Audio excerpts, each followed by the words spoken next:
All right, today I'm talking about how I maximize profits by building cutting boards. So it pretty much all starts out with managing scrap lumber. Every project creates it, and it's wood that I pay for, but oftentimes ends up in the trash or just cluttering up the shop. So as I work and to help keep the shop clean, I gather up all my scrap wood and take it over to the miter saw. Now at my miter saw, I have a mark that's about 18 inches away from the saw blade, and I just use that mark to line everything up to cut all my scrap to 18 inches long, so they're all ready to go for the next step. And then that last little bit of scrap goes into the bucket, and when the bucket's full, it goes out to the garbage. All right, and so then I have this box underneath the miter station, and the width of this box is the width of what I cut this to, and so I just chuck it in there, and when it gets overflowing like it is today, we move on to the next step.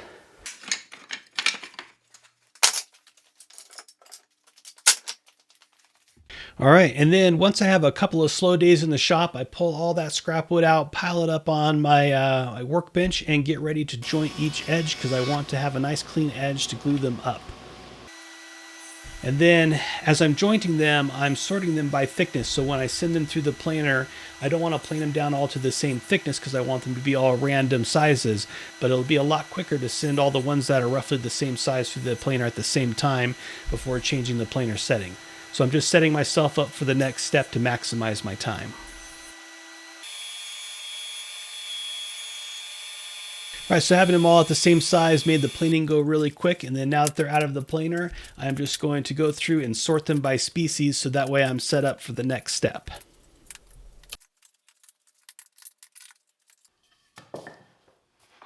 Right, I got this random woods, random shapes, random species design idea from Matt Cremona, and of course when he did his, he made all kinds of random angles as well. I'm not going to go through that extent because I want to keep it simple and quick so that way I can just turn this scrap wood into money. So what I have done here is I've screwed a scrap block of wood to the table, and on the paper that you can't see because of the camera angle, there is a pencil mark of what I want that width to be, and I'm just grabbing random species and random sizes and just sorting them out until I get to that width. And then once I get to that width, I'm going to glue them up and set them aside to dry for the next step.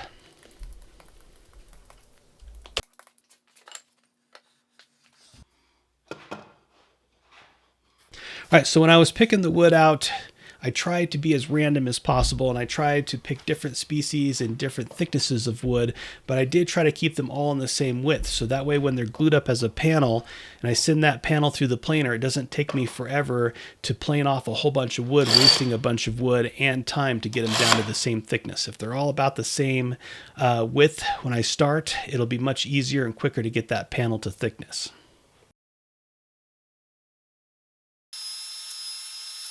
All right, so now that the glue is dry, I'm just sending them all through the planer to get them down to uniform thickness.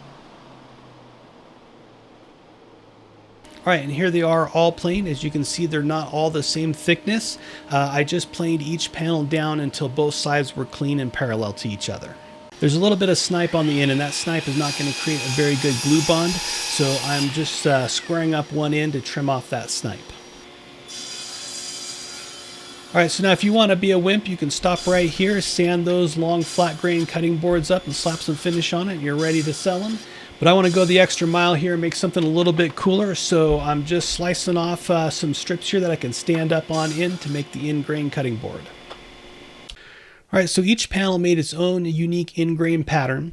So I have them sorted out here, and I'm going to go back through that same exercise I did before with the long straight grain pieces with these end grain pieces. I have a piece screwed down to the table with the pencil mark about how wide I want it to be or how long I want these to be, and I have it a little bit oversized so that way I have room to square them up when I'm done. And I'm just going to again randomly grab each piece and mix and match them up so that way I have a random set of boards, and each board will be totally different from the one before it, because I'm going to grab 2 or 3 from one piece from another, and just keep doing that until I have used up all the wood.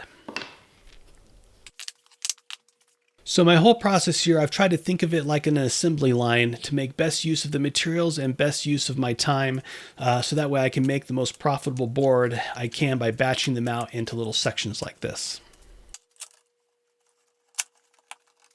All right, so the glue is dry, so time to do a little bit of sanding, and of course that's the most boring part as well as the most time-consuming part, but investing in some good tooling like this drum sander definitely helps make it go by much faster.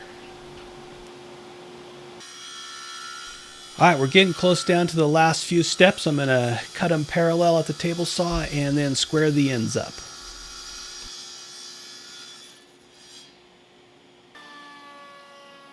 All right, now at the router table, I'm going to throw a little decorative round over on it. And I have found that if I stand them up when I run them through the router bit, I get a lot less tear out than when I lay them flat. I think it has a lot to do with how the grain is oriented in relation to the bit, but standing them up gives me great results with very little tear out. And everybody's favorite part, a hand rubbed oil finish.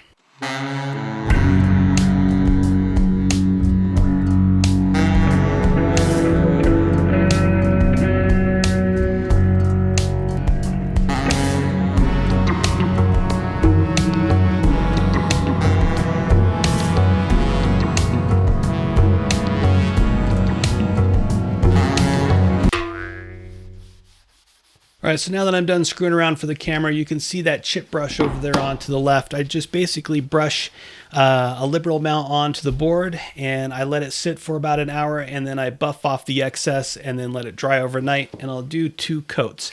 And what I'm using is Tried and True's varnish oil. I've had really good luck with that in the past, and so I'll continue to use that until that can's gone.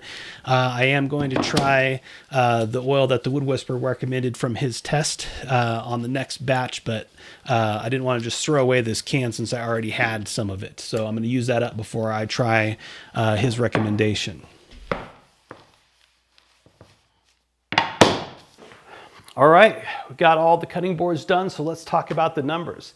So we started out with a box of scrap wood that was destined to the landfill, and just doing some quick math on how many board feet that was, I'm thinking we're probably right around $400 or $500 that we saved from going to the landfill and turned into something I could sell. So there's a total of 15 boards here. I have about 20 hours worth of work into creating 15 boards, and I'm gonna sell them for around $100 a piece. So after I pay a little bit of shipping and the cost of the finish and the glue and the sandpaper, I'm probably right around $70 of money in my pocket per board. So I think we did pretty well. So now if we're being honest with ourselves, it's probably going to be pretty hard to make a full-time living just making cutting boards. There is a ton of competition out there. Everybody out there is making cutting boards, and it's very easy to get caught up in the race to the bottom as far as price to try to keep your cutting boards moving. If you don't have a huge Instagram audience to advertise your boards to, your reach is going to be fairly limited. So it may be pretty hard to move a cutting board that everybody else is selling. But I do feel pretty good that I saved $500 from going to the landfill and able to put that money back in my business, even if it did take me 20 hours to make these guys. And I think for anybody out there that's running a woodworking small shop business that generates a lot of scrap wood, mix in a little bit of your imagination in there and come up with something cooler than what I did here, you could probably make some pretty good money making stuff just from your scrap wood. So that's my goal for future projects, to try to maximize my profit, save stuff from going to the landfill. So yeah, but there's the finished product, and I appreciate you watching. And if you want to support me and my channel, I will have a link in the description where you can buy one of these. Thanks for watching.